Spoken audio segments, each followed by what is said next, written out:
What's up, everyone? Alexis Downie here with the debut episode of Icebreaker here on Stadium. We've got a lot of news around the National Hockey League, so let's get to it.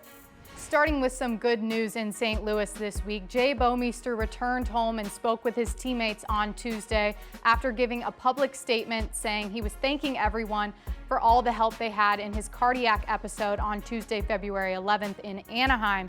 He is on the road to recovery, and the Blues have placed him on a long-term injured reserve list.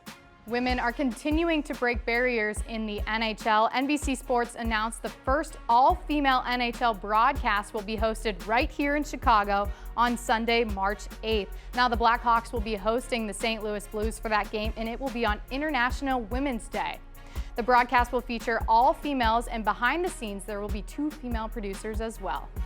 And finally, one of the biggest things being talked about in the NHL right now is the trade deadline. On Monday at 3 p.m., it will end. Some of the bigger names that we've seen so far being traded: Jason Zucker from the Wild going to the Penguins, already making his impact with Sidney Crosby on his line, getting a few points.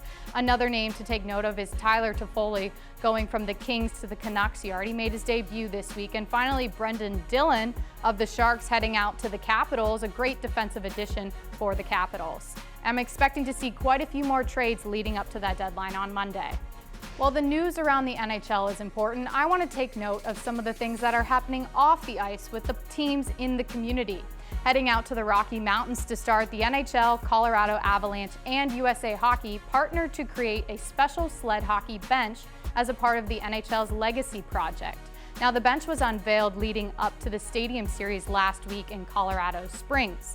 The concept of the idea was to improve gameplay and safety, but also be manageable for already existing rinks. With the prototype, sleds and bundles of sticks were also donated to the community. In Pittsburgh, 6 kids had a special day that they will never forget. Those kids were signed to a special one-day contract with the Penguins through MakeAWish of Greater Pennsylvania and West Virginia.